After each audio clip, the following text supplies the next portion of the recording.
Assalamualaikum guys, welcome back to my channel. Thank you kepada semua yang telah subscribe channel aku, and kepada belum lagi subscribe, dipersilakan tekan butang subscribe and also the bell notification guys. Jangan lupa untuk follow Nas Winchester on Spotify. Okay guys, untuk kisah hari ni kan, kisah dia bagi aku dia agak straightforward tau, tetapi dia punya penghujung dia guys tak berapa nak straightforward tau, sebab terdapat banyak question mark. Banyak tanda persoalan berkenaan dengan kes ini guys. So kalau korang nak tengok lebih lanjut lagi, macam biasa, nama aku Nas, and I am your true crime storyteller. Let's go!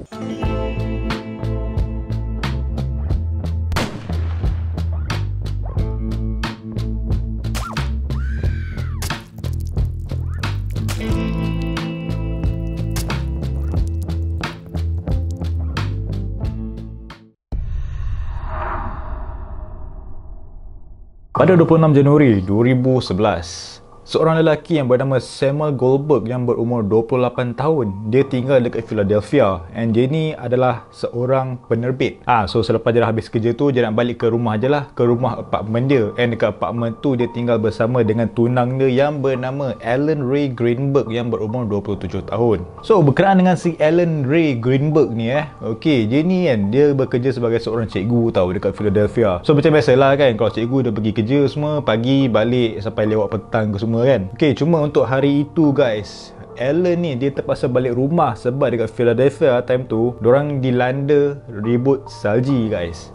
So dah jadi macam emergency lah, semua nak kena pulang ke rumah daripada kerja dengan segera tau, untuk mengelakkan dari segala apa-apa yang terjadi lah. So si Alan ni pun balik lah rumah dia, and pada time tu kan, si Samuel dia tahu yang Alan ni dia akan pulang ke rumah lebih awal lah daripada yang biasa kan. Okay, so dia macam dia boleh expect, dia boleh budget, okay si Alan ni mesti ada kat rumah kan. So dia macam okey lah, balik kerja, tunang dia dekat rumah, dah boleh makan-makan ke, boleh enjoy tengok movie ke apa kan. Okay, so once bila Sam ni dia sampai ke rumah dia nak cuba buka pintu tau. Okay, dia ada kunci lah, tetapi pintu tak boleh buka guys, sebab pintu tu dia dikunci daripada dalam tau. Okay, selak pintu tu dikunci dari dalam. So that is why even though si Sam ni ada kunci, dia tak boleh buka dari luar. So because of that, dia pun Roger si Alan ni kan, dia text lah, okay baby, can you please open the door for me I'm right outside of the house already. Dia kata macam tu tau. Okay, so lepas dia dah hantar teks dekat tunang dia tu, dia pun tunggu. Secara kebiasaannya memang lajulah tunang dia akan reply. Memang lajulah Alan ni reply, dia akan reply dengan serta-merta tau. But not this time guys.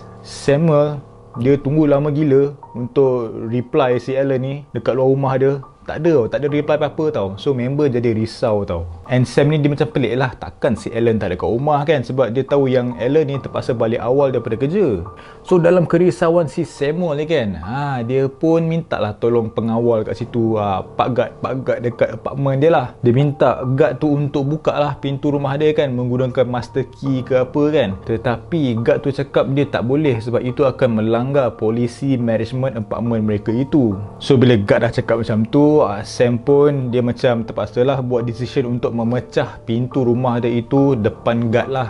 At least dia cakap, aku nak pecah pintu rumah aku ni, at least kau ada bukti yang aku memang dikunci luar rumah aku sendiri. So dia pun pecahkan lah pintu rumah dia tu. So once dia masuk rumah dia kan, dia macam okey lah, aku pecah masuk, dia akan expect lah Alan mesti ada kat rumah punya. Okay, tapi alangkah terkejutnya guys si Samuel ni, bila dia masuk je rumah dia, member nampak Alan sudah terbaring atas lantai lah guys.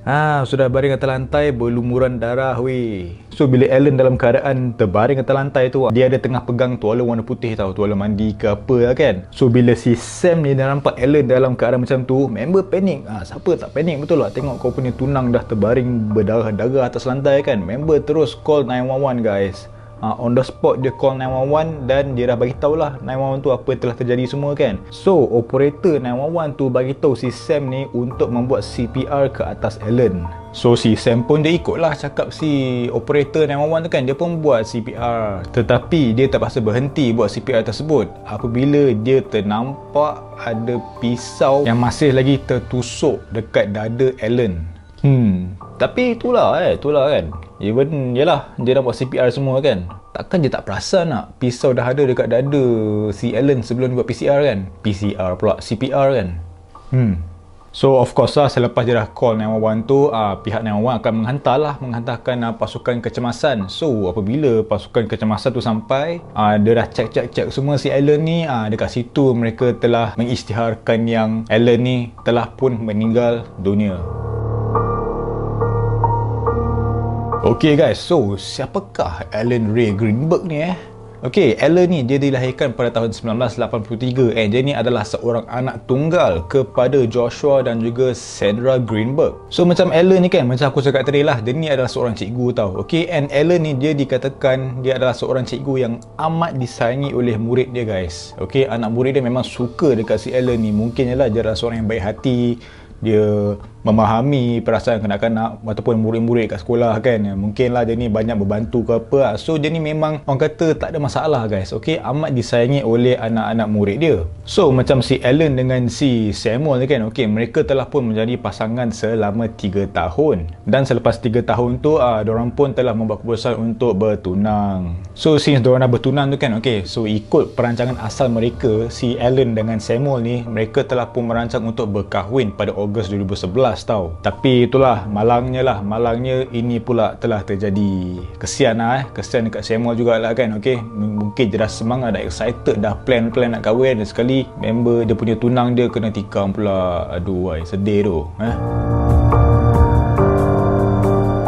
Okay guys, so kita berbalik kepada cerita macam mana Alan ni ditikam Okay, sebab pada mulanya diyakini oleh pihak penyiasat yang kematian Alan ni adalah dikategorikan sebagai kes pembunuhan tau. Okay, sebab berdasarkan maklumat forensik, Alan ni kan secara keseluruhannya dia telah ditikam sebanyak 20 kali guys. Imagine 20 kali bye. Dia ditikam dengan pisau sebanyak 20 kali di bahagian dada, perut, belakang dan juga kepala dia guys. Korang boleh imagine tak berapa kroniknya tikaman dekat bahagian-bahagian tu kan. Memang sasar lah, that's why lah bulu muran darah, betul tak? Gila tu.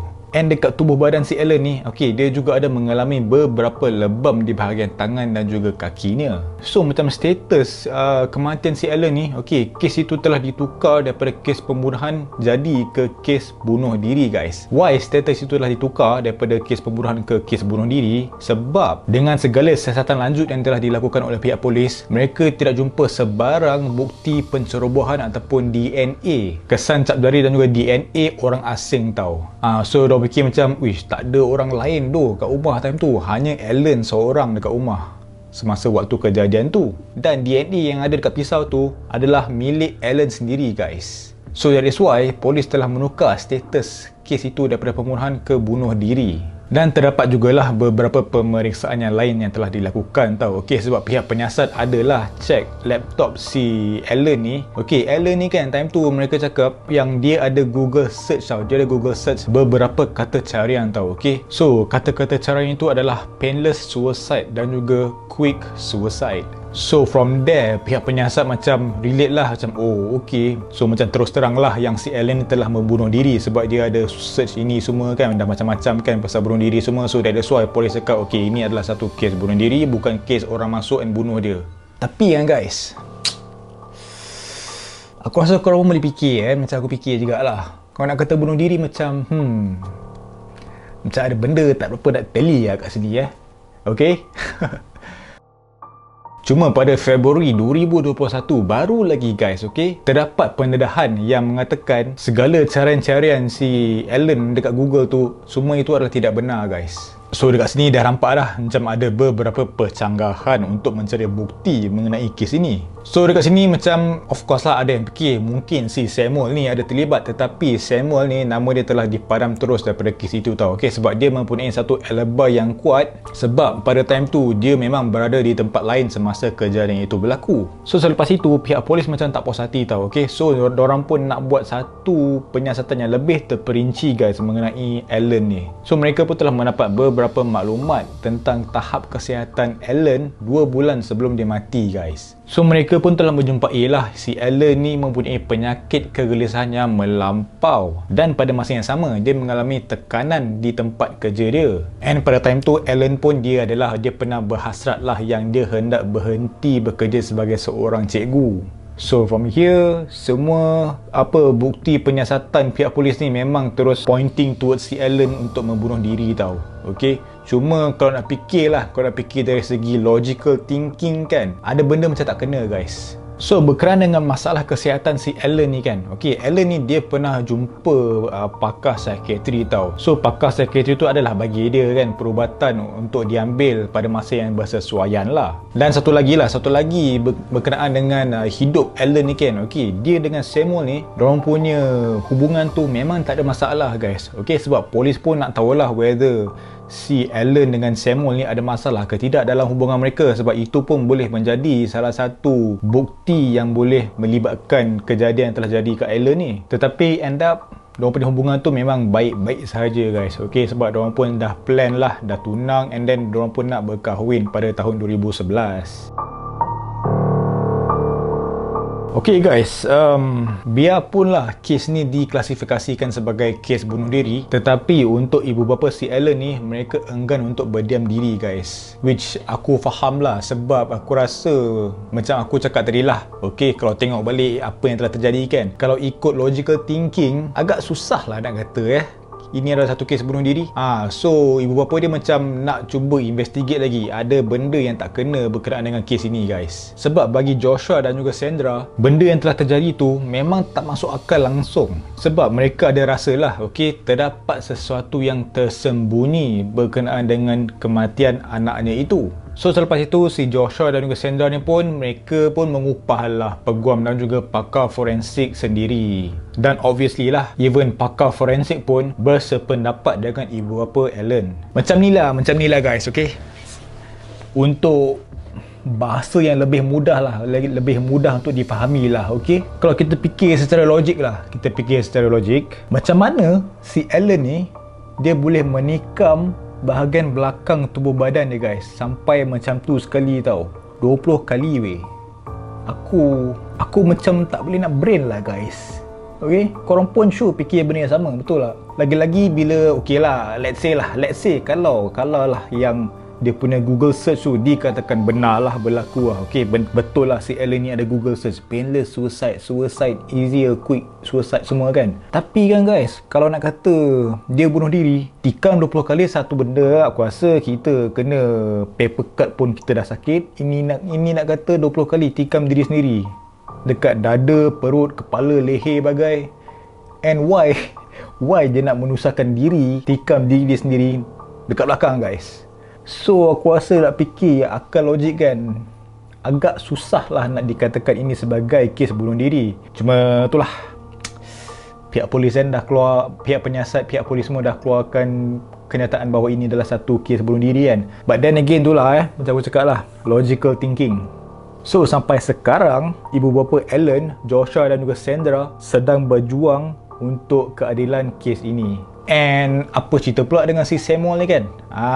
Si Samuel ni member sudah pindah ke New York guys. Okay, dia sudah pindah ke New York sana. Member sudah kahwin, dah ada 2 anak. So macam, aku tak tahulah guys. Kau punya tunang dijumpai mati dalam keadaan yang begitu ngeri, and takkan tak nak berjuang sekali dengan ibu bapa si Alan ni berkenaan dengan kematian dia, betul tak? So something fishy is going on guys. Okay, so kes ini kan masih lagi ongoing tau. So itulah, pihak penyiasat dan juga ibu bapa Alan semua kan, mereka masih lagi berjuang lah untuk kes ini. So kita just haraplah kita boleh dapat update yang paling latest lah berkenaan kes ini.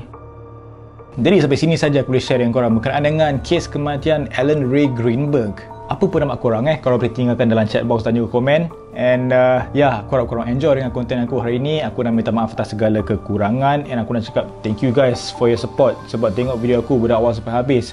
I really appreciate your support. As always guys, never stop creating, always do what you love. Tak fikir apa pun cakap, yang penting korang happy. Yang lagi penting is korang stay safe, stay healthy. Take care guys. Assalamualaikum. Bye bye. Alan ni kan, dia secara keseluruhan yang telah ditingkam. Aduh hai. Dia ditikam sebanyak 20 kali di bahagian dada, perut, dada. Berapa kali nak cakap dada ni? Hai.